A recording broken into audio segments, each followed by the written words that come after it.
सासू माँ की नई सहेली। प्रिया किचन में चाय बना रही होती है और सुमन ड्राइंग रूम में बैठकर मजे से टीवी देख रही होती है। तभी दरवाजे की घंटी बजती है। प्रिया, जरा देखना तो कौन आया है। देखती हूँ मम्मी जी। प्रिया दरवाजा खोलती है तो सामने पड़ोस वाली विमला आंटी खड़ी होती है। नमस्ते आंटी जी, कैसी हैं आप? मैं तो बिल्कुल ठीक हूँ बेटा, पर तेरी सास को क्या हुआ है? आजकल कहीं दिखती ही नहीं है। जब देखो तब टीवी के आगे जमी रहती है। अंदर तो आइए आंटी। अरे ओ दीपक की अम्मा, कहाँ हो?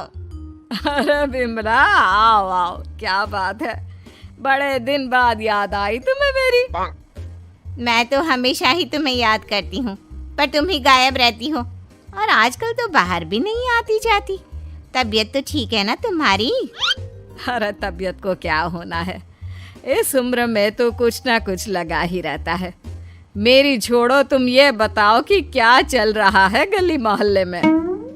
तुम गली मोहल्ले की छोड़ो, चल तो तुम्हारे पड़ोस में रहा है। तुम्हारी नई सहेली आई है। मेरी कौन सी नई सहेली?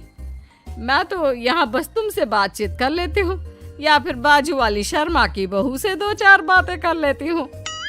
इसीलिए तो कहा कि तेरी नई सहेली आई है। अब कोई पड़ोस में आया है तो बात तो होनी ही है। कम से कम इसी बहाने हमारा भी एक ग्रुप बन जाएगा।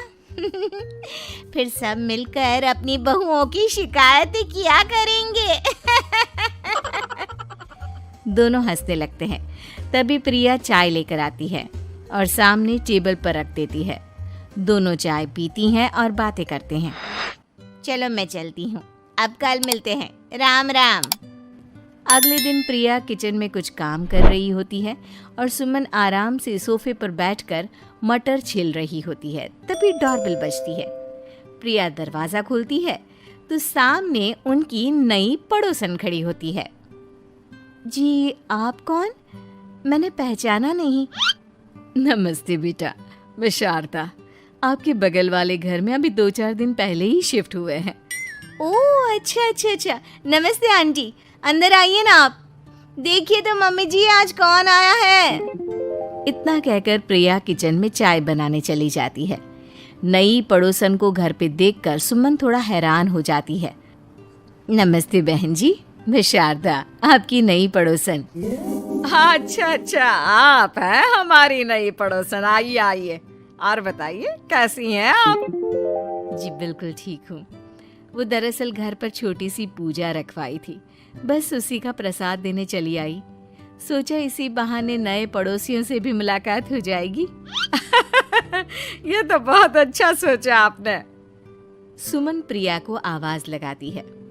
अरे ओ बहू, जरा चाय पानी का तो आके पूछ लो। ये आजकल की बहुएं भी ना, जब तक बोलो नहीं तब तक कुछ नहीं करेंगी। आई मम्मी जी। प्रिया चाय लेकर आती है। दोनों बैठकर चाय पीती हैं और खूब सारी बातें करती हैं। अच्छा बहन जी, अब मैं चलती हूँ, फिर मिलते हैं। अब तो आना जाना लगा ही रहेगा। शारदा के जाने के बाद प्रिया किचन से बाहर आती है। क्या बात है मम्मी जी, आप दोनों को देखकर तो लगा ही नहीं कि पहली बार मिल रही हो। आप दोनों तो बिल्कुल बिछड़ी हुई सहेलियों की तरह बातें कर रही थी। अरे जब दो औरतें मिल जाती है ना, तो बातें अपने आप ही निकल आती है। अब तू अपने काम पर ध्यान दे, बातों पे नहीं। ऐसे ही कुछ दिन बीत जाते हैं। अब सुमन और शारदा अच्छी सहेलियां बन गई होती हैं। दोनों एक साथ मंदिर जाती, मार्केट जाती और कभी कभी तो विमला भी इनके साथ मिलकर खूब हंसी ठिठोली करती। एक शाम तीनों बैठकर सुमन के घर पर चाय पी रही होती हैं कि तभी बहुत तेज बारिश शुरू हो जाती है। सुमन जोर से प्रिया को आवाज लगाती है। प्रिया, ओ प्रिया, देख कितनी तेज बारिश हो रही है। जाके छत से सारे कपड़े ले आ, नहीं तो सब भीग जाएंगे। सुमन 2 बार आवाज लगाती है, लेकिन प्रिया का कोई जवाब नहीं आता। शायद प्रिया कुछ काम कर रही है, इसीलिए कुछ जवाब नहीं दे रही। अरे काहे का काम, आराम फरमा रही होगी महारानी। तभी प्रिया बीमार हालत में अपने कमरे से बाहर निकलती है। हाँ मम्मी जी, क्या हुआ? मेरी तबीयत थोड़ी ठीक नहीं है ना, इसलिए आग लग गई।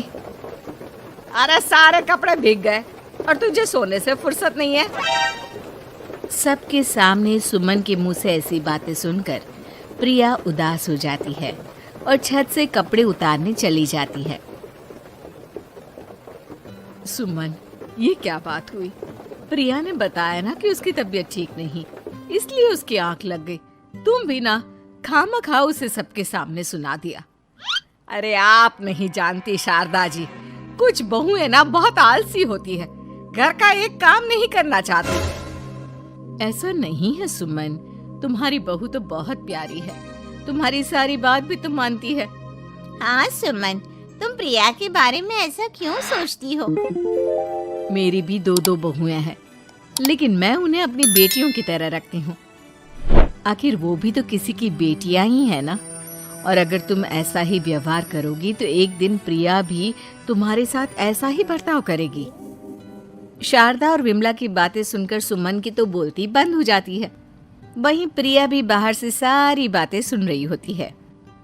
अरे मैं कोई उसकी दुश्मन थोड़ी ना हूँ, मैं भी उसकी माँ हूँ, लेकिन कभी कभी सास बनना पड़ता है, नहीं तो बहुएं हाथ से निकल जाती है।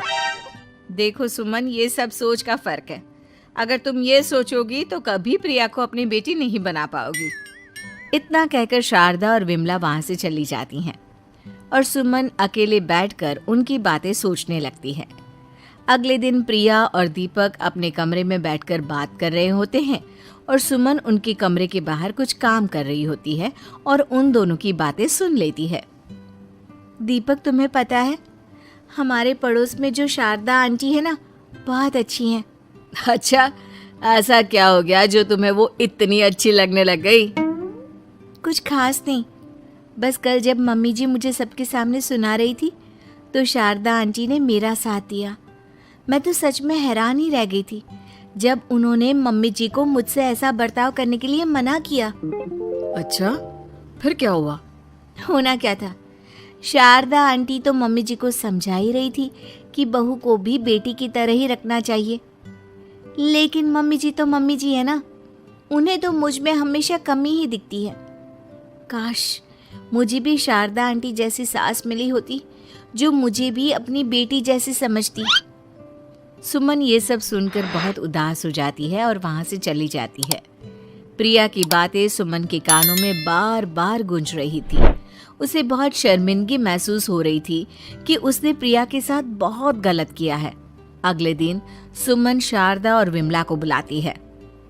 क्या बात है सुमन, आज तूने ऐसे अचानक क्यों बुलाया? सब ठीक तो है ना? हाँ हाँ, सब ठीक है, तुम दोनों बैठो तो सही। तब तक दीपक और उसके पापा भी आ जाते हैं। प्रिया, तुम भी आ जाओ। क्या हुआ मम्मी जी, आपने बुलाया? हाँ प्रिया बेटा, मैं आज सबके सामने तुमसे माफी मांगना चाहती हूँ। मैंने आज तक तुम्हारे साथ बहुत बुरा व्यवहार किया है, लेकिन तुमने कभी भी मेरे साथ बुरा बर्ताव नहीं किया। मुझे अपनी गलती का एहसास हो गया है, हो सके तो मुझे माफ कर देना। प्रिया अपनी सास की बातें सुनकर हैरान हो जाती है।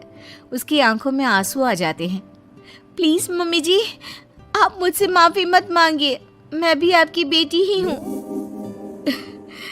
वैसे एक थैंक यू तो मेरी नई सहेली को भी बनता है, जिसकी वजह से मुझे मेरी गलती का एहसास हुआ।